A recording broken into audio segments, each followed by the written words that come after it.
Então, bom dia, pessoal. Primeiro, né, dizer para vocês que a gente, de certa maneira, é colocado numa tarefa um pouco ingrata para vocês, porque nós, de fato, vemos, como a Isabela colocou aqui, ter uma conversa bem franca de estudante para estudante. Então, primeiro me apresentando, né, eu sou o Thales, faço parte do DCE, que é o Diretório Central dos Estudantes, e também sou da União Nacional dos Estudantes.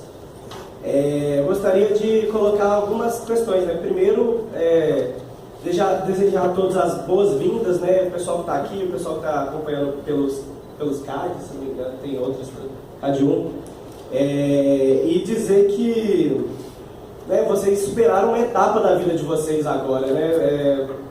Muitos ficaram durante um tempo bastante prolongado estudando para superar o vestibular, que já é um sistema totalmente excludente, não é o sistema ideal, que a gente gostaria de ter mais gente nas universidades.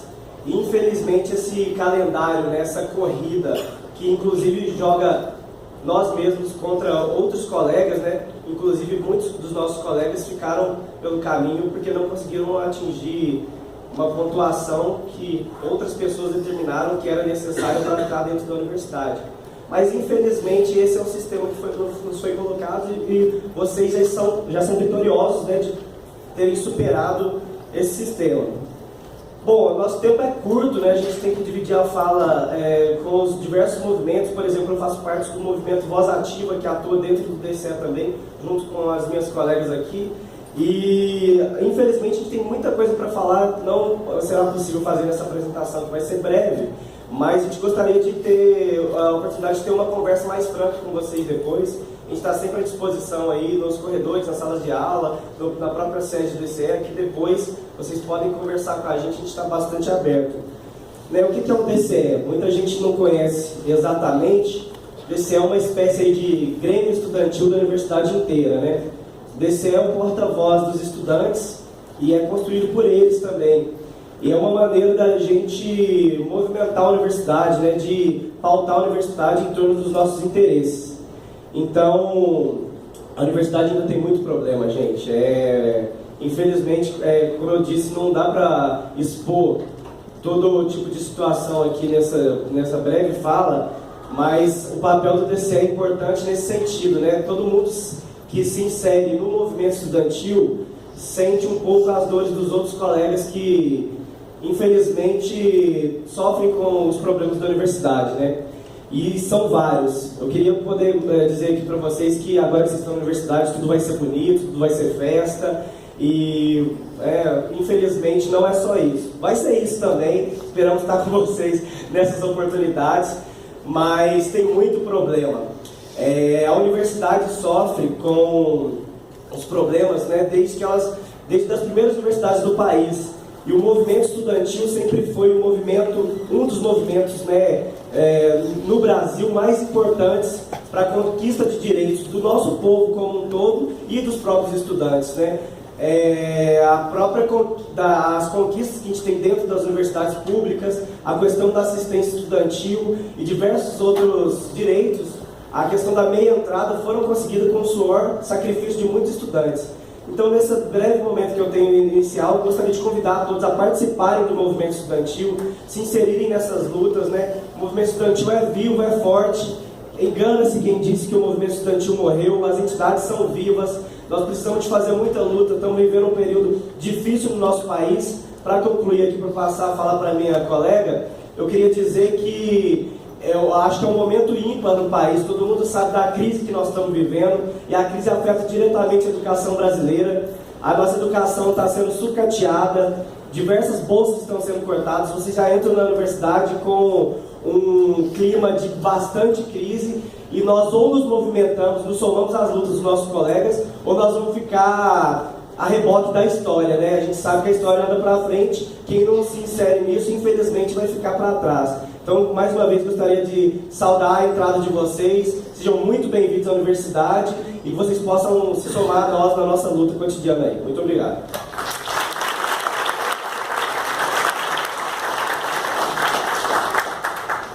Gente, olha só, eu comecei falando que eu ia que agora a gente ia falar de estudante para estudante.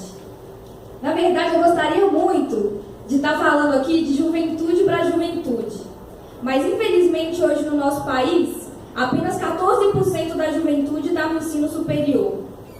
Eu queria muito estar falando aqui, na verdade, de juventude negra para juventude negra.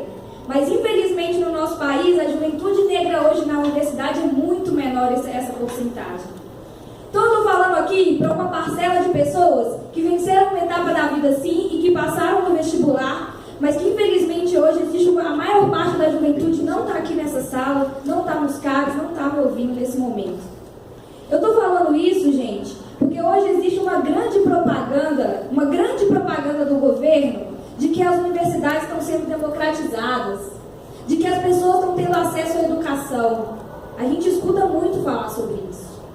Mas a verdade é que aqui na UFMG, por exemplo, os dados têm comprovado que os estudantes que têm renda familiar de quantidade de salário mínimo menor ou que de condição de maior condição de vulnerabilidade socioeconômica e estudantes negros, o número desses estudantes aqui dentro dessa universidade proporcionalmente diminuiu no último período.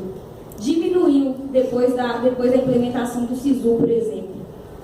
E eu acho que a gente precisa refletir por que isso está acontecendo. Por que isso acontece? Por que apesar da propaganda de democratização da universidade, hoje o número de estudantes negros nas universidades proporcionalmente é menor? Por que isso acontece? E aí eu podia falar de um monte de elementos, entre eles a vinculação de cotas raciais e sociais, várias coisas.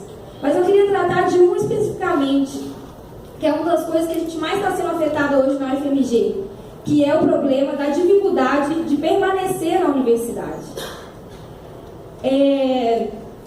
Infelizmente, assim, hoje nas universidades, as universidades não estão preparadas para garantir que todos os estudantes permaneçam nela.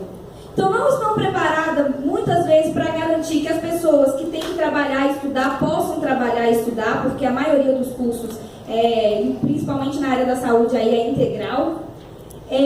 Não estão preparadas para atender os jovens das periferias que não moram perto dos campos. Não estão preparadas para isso.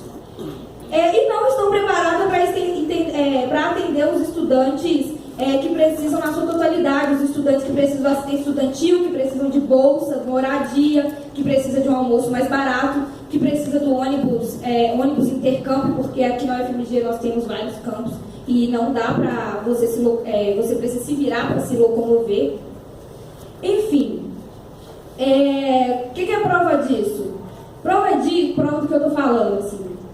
O corte de verbas é muito grave em todas as universidades e todo mundo deve estar acompanhando pelos jornais o tamanho do corte que a educação está sofrendo. Só a UFMG recebeu esse ano menos 50 milhões de reais, só acumulando aí em 2015. E isso tem afetado o Plano Nacional de Assistência Estudantil. E hoje na UFMG já está se estudando formas de diminuir a assistência estudantil, sim. Então isso está na contramão da nossa necessidade. Hoje entram vários estudantes aqui, a gente precisa ampliar a assistência estudantil.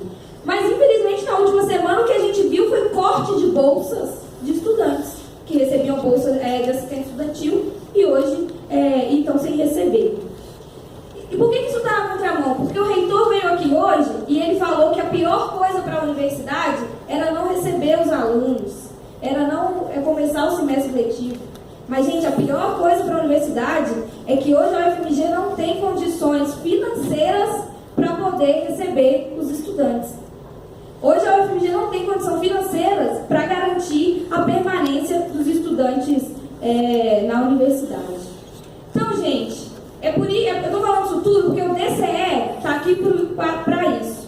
O DCE está aqui para nos organizar para lutar. E o DCE, junto com vários outros movimentos, como os movimentos que eu faço parte, que é a Assembleia Nacional dos Estudantes Livre, como o movimento UFMG Sem Catracas, vários movimentos que vocês vão conhecer aqui na universidade e que nós estamos aqui para lutar por nossos direitos, principalmente pelo direito à educação, pelo direito à assistência estudantil. E nós estamos aqui para dizer que nós não vamos aceitar mais estudantes que saem da universidade por falta de condições financeiras.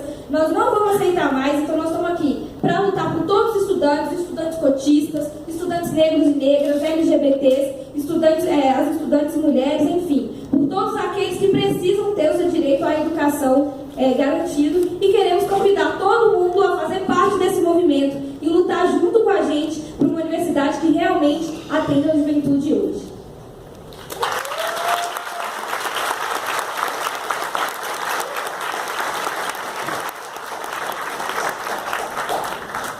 Gente, bom dia.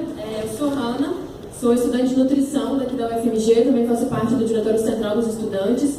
Queria primeiramente parabenizar todos e todas que estão aqui, né, na nossa recepção de calouros. Eu tenho certeza que o caminho que vocês traçaram para chegar até aqui certamente envolveu muito sacrifício, envolveu muita dedicação, porque a gente sabe da dificuldade que é hoje entrar em uma universidade federal.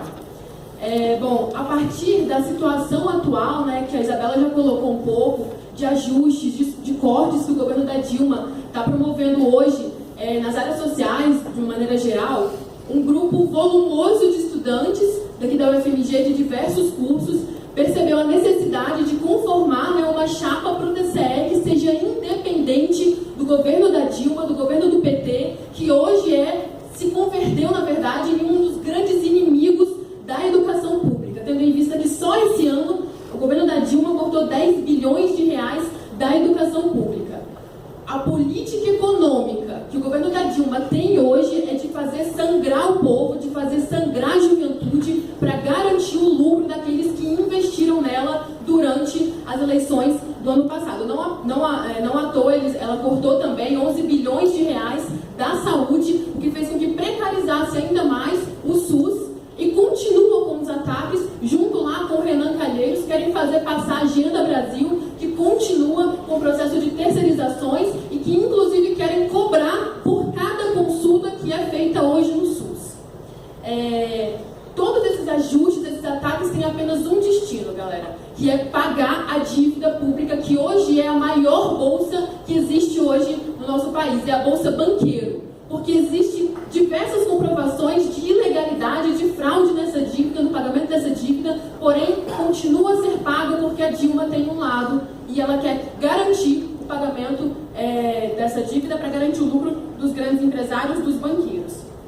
Nós entendemos que é absolutamente necessário apoiar cada luta, cada manifestação, cada ato que tenha como foco, como principal objetivo, barrar esses ajustes e esses ataques que o governo da Dilma está promovendo. E é exatamente por isso que nós apoiamos e construímos a greve dos técnicos daqui da universidade, galera.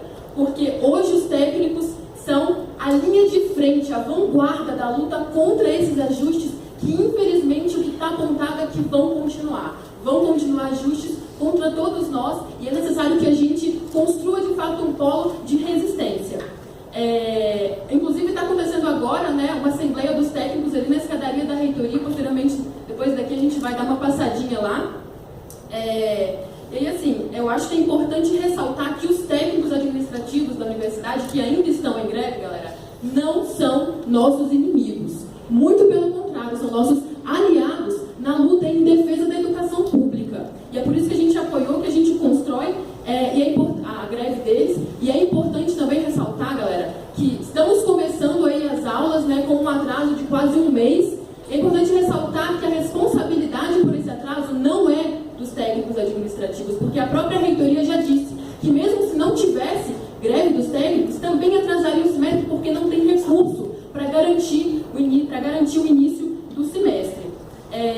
Nós acreditamos que é necessário que a juventude tenha independência política do governo que está aplicando esse ajuste. É por isso que a gente conformou essa chapa de TCE, fomos vitoriosos, queremos convidar todos e todas a construírem essa chapa junto conosco, a participarem de cada atividade, de cada ato, de cada debate que nós vamos fazer, porque nós acreditamos que a única maneira mesmo da gente conseguir barrar esses ajustes que vão continuar é quando a juventude se sentir parte de todo esse processo. Estamos aí na batalha para construir uma universidade que seja de fato a cara da juventude negra, da juventude das mulheres também, que seja a cara da juventude brasileira e não a cara do sucateamento, que é o que está sendo apontado hoje pra gente. Então, é isso, gente. Obrigada.